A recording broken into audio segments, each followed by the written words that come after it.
magandang araw po sa inyong lahat.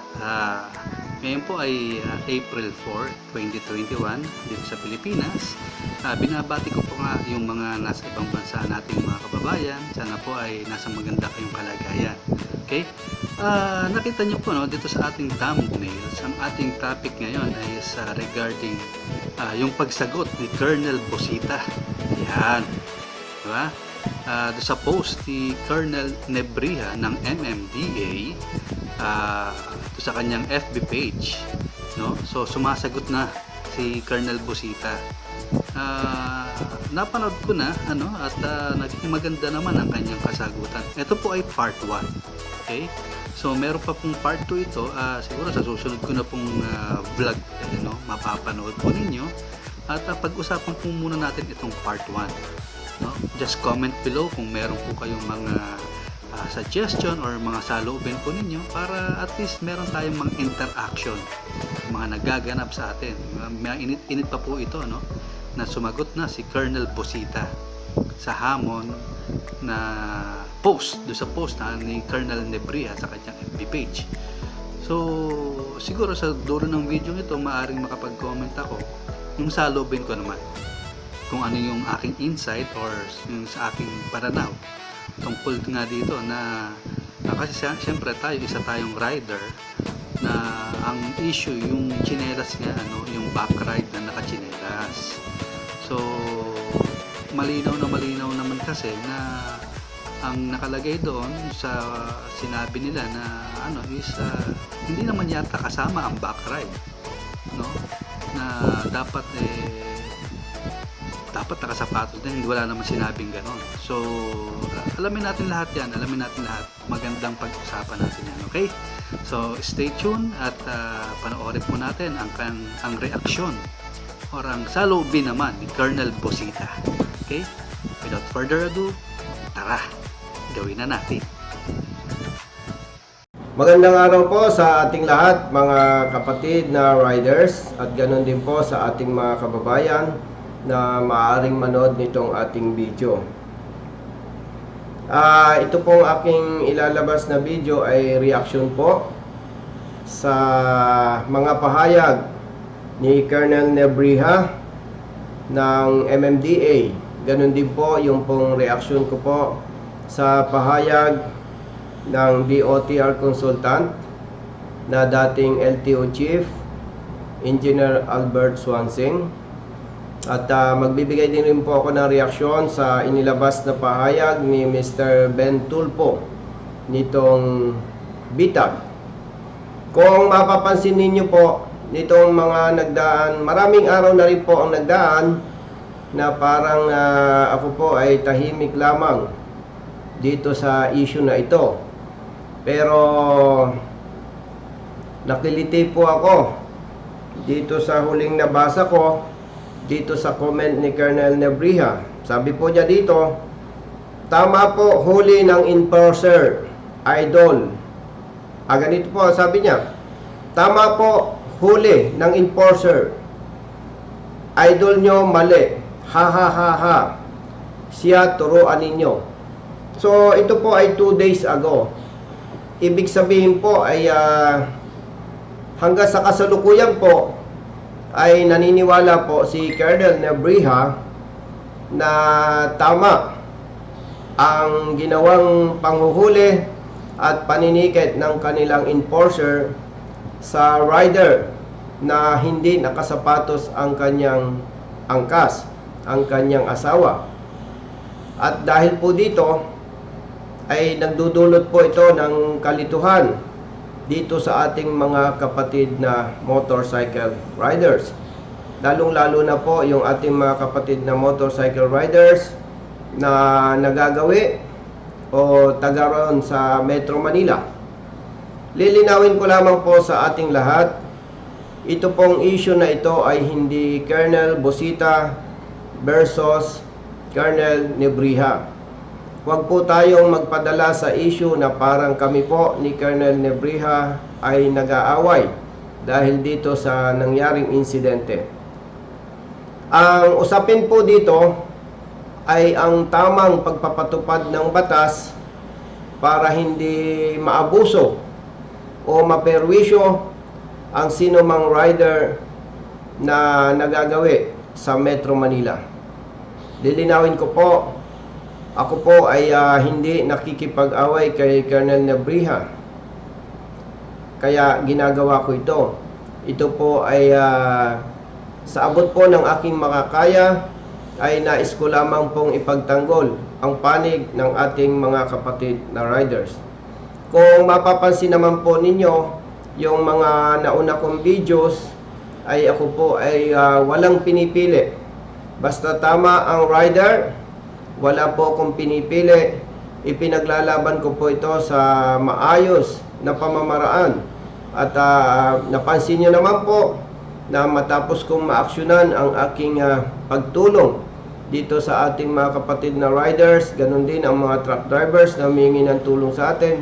Siguro naman po ay napapansin ninyo na ang enforcer o ang pulis o ang sinita nating riders ay nagpapapicture pa po kasama ako. Ito po ang patunay na hindi naman po ako bastos o siga kapag ka po ako'y may inaayos na problema. Ito pong nangyari na issue, ito nga pong backrider na nakasandals, ang nangyari po nito ay tumawag sa akin itong rider. Ganon din po ang kanyang asawa. At sinabi po nila na natikitan ang rider dahil nga ang kanyang backrider, ang kanyang asawa ay hindi nakasapatos. At syempre po, alam naman po nating lahat na ako po ay may advokasya at kapag tama po ang rider o ang driver at mali ang enforcer o ang pulis, ipinagtatanggol po natin ang rider. At hindi po ako, wala po akong karanasan na binaraso o ano paman kapag mali ang rider o ang driver. Yun lamang po ang pwede kong ipagmalaki na hindi po ako pumapadrino sa mali.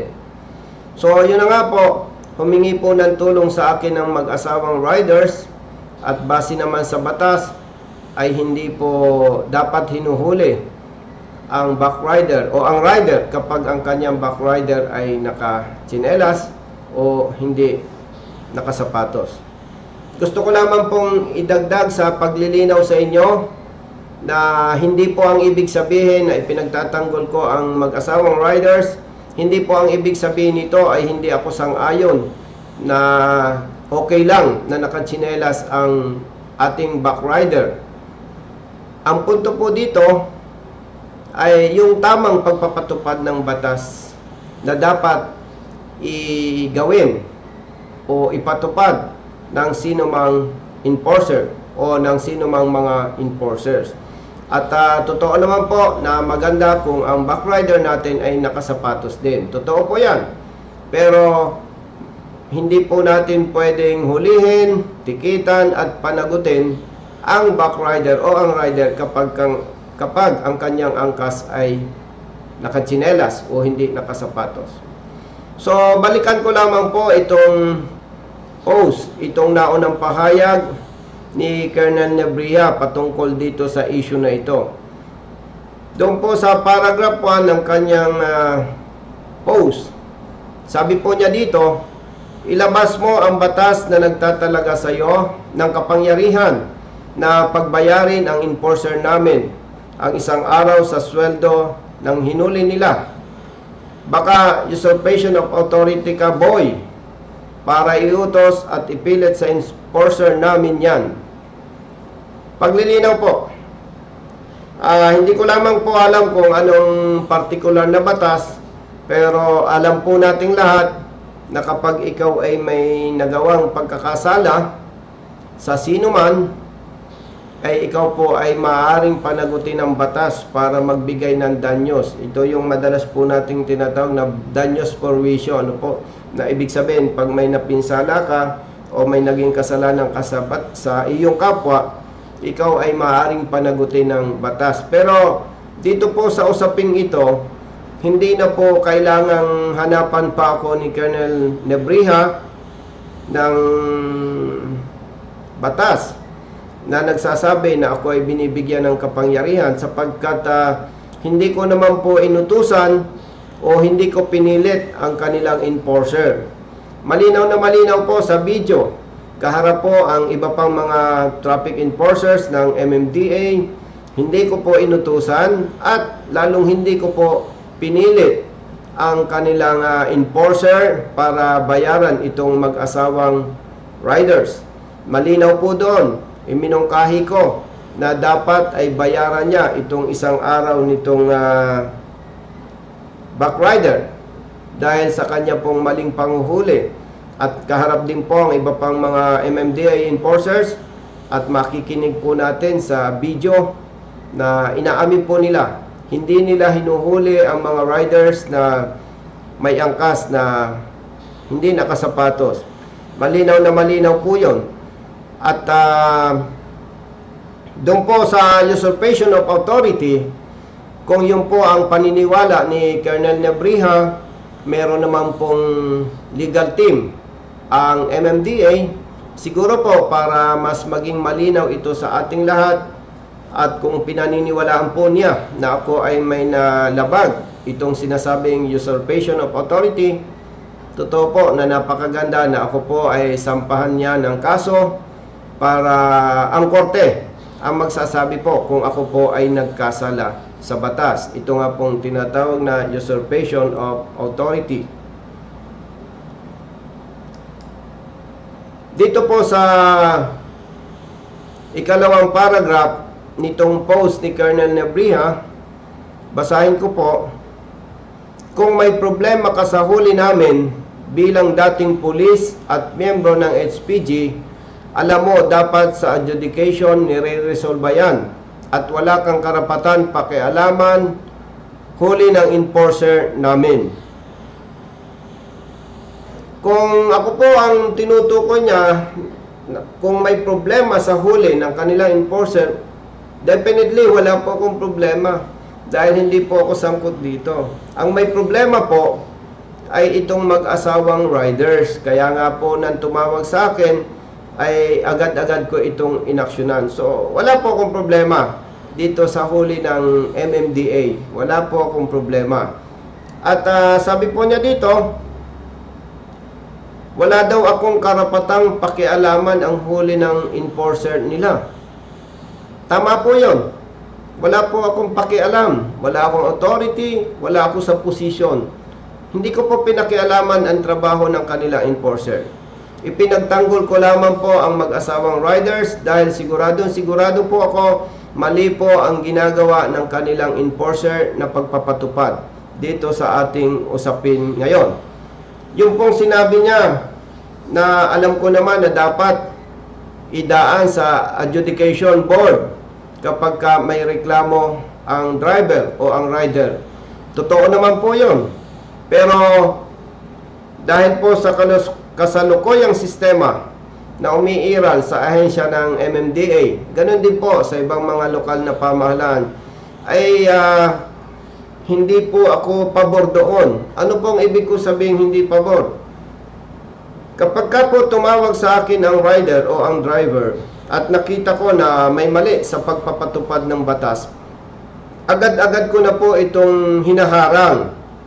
Dahil bakit kailangan nating paabutin pa sa adjudication board kung doon pa lamang sa panguhuli ay maharang na natin?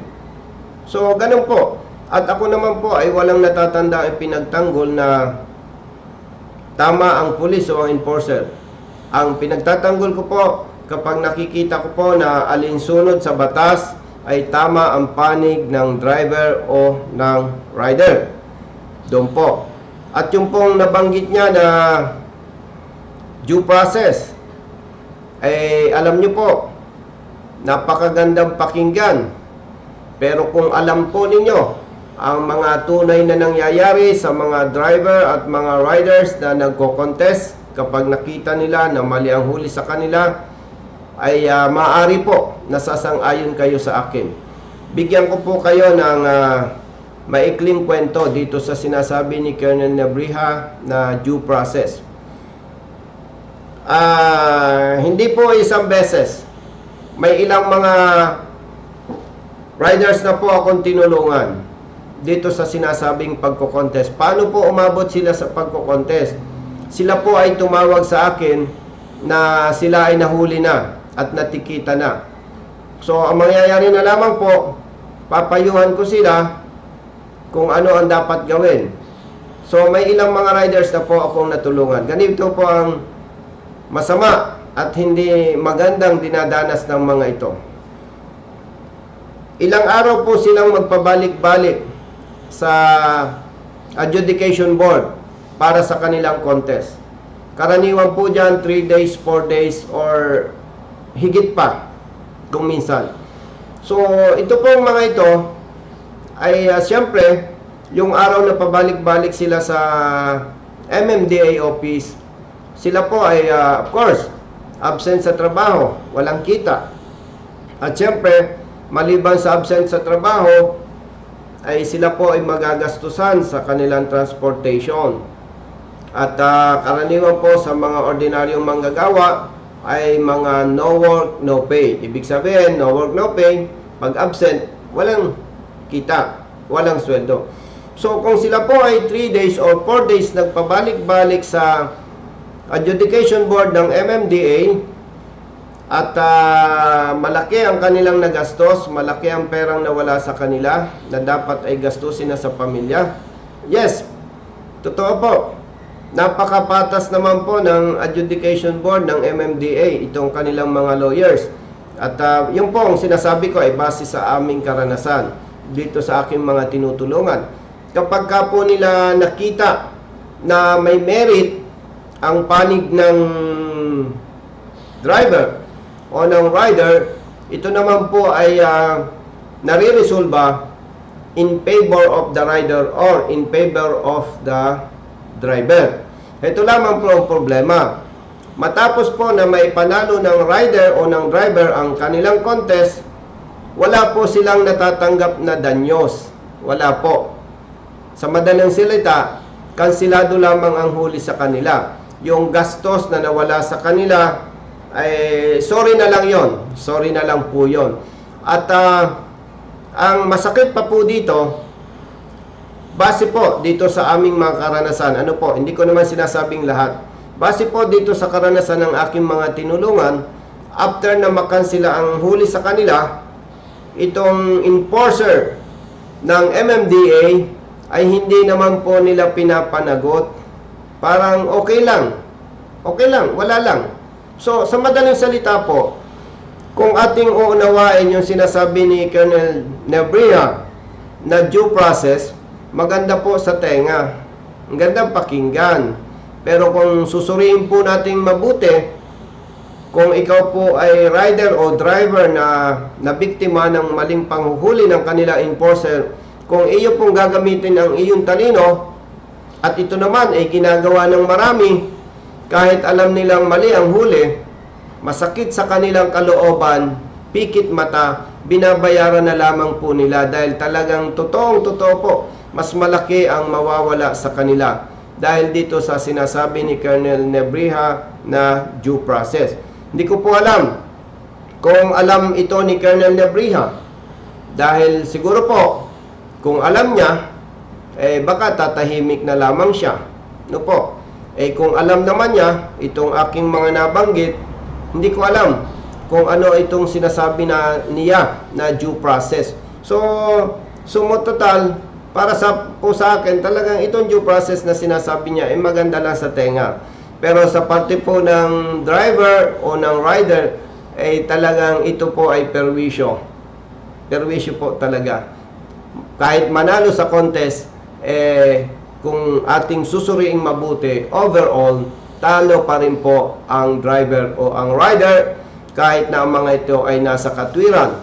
At ang nagkamali namang enforcer ng MMDA ay hindi po nila pinapanagot. Siguro po, maaaring pasinungalingan ito ni Colonel Nebria, at syempre, siya naman po ay opisyal at responsible public servant. Kung kanya po itong pasinungalingan, siyempre, hindi po maaari ang kwento. Kailangan ilabas po niya ang mga patunay na itong mga riders at mga drivers na nag-contest ay kanilang binayaran ang danyos at kanilang pinanagot ang mga enforcers na napatunayang nagkasala. Nabanggit niya rin po dito na kung gusto ko raw mag-apply na hearing officer ng MMDA, mag-apply daw po ako. Ay alam niyo po, hindi naman ako nagyayabang. Ay kahit po sa panaginip, hindi ko naisip yan. Bakit po? Ay kung mag-hearing officer naman ako, limitado rin naman po yung aking capacity. Ibig sabihin, hindi ko na po kailangan mag-apply bilang hearing officer. Dahil po sa mga karanasan ko, magagaling naman yung kanilang mga lawyers, yung mga hearing officers nila. At nakita ko naman na talagang patas po sila. So, meaning, doon po sa punto na yon, walang problema.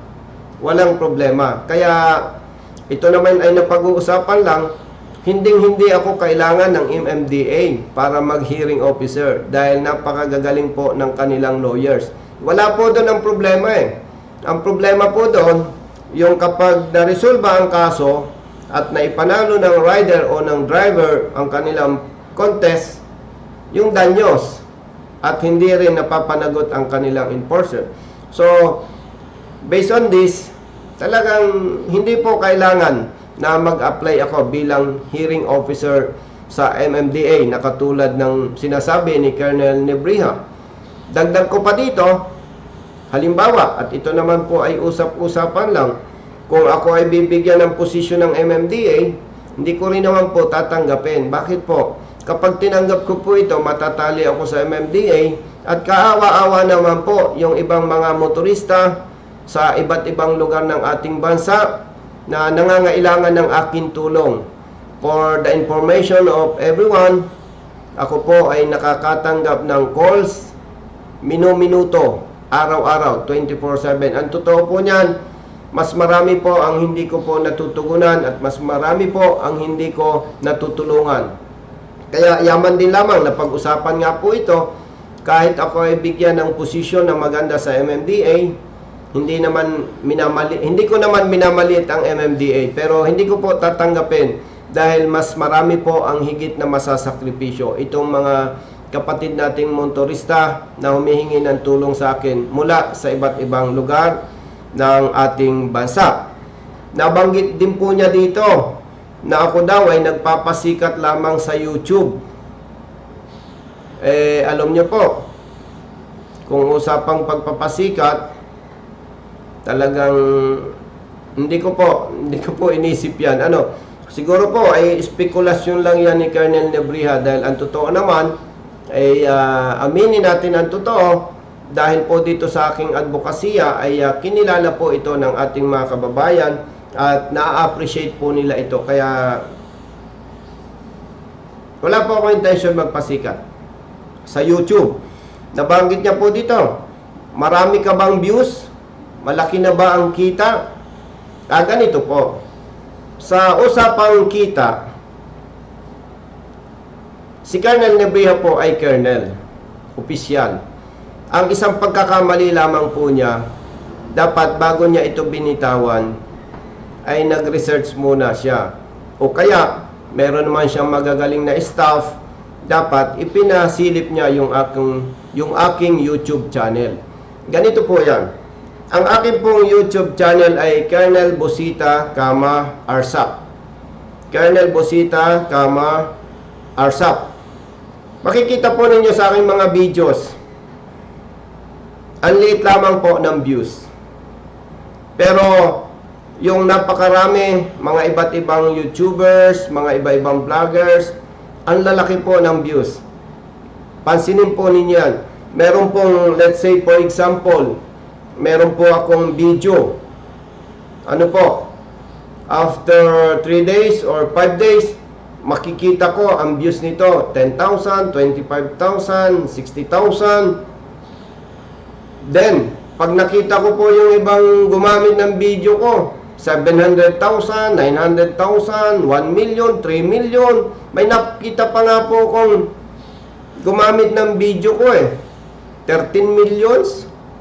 So, nagulat po ako na binitawan ito ni Colonel Nebrija, itong nabanggit niya na kung malaki na raw ang kita ko sa YouTube.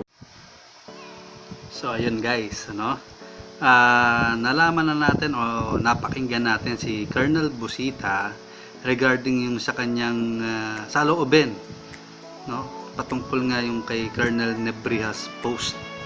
So para sa akin yun nga, backrider o yung pinakaangkas mo, nakachinelas man yan, nakasapatos, sana wag na maging issue.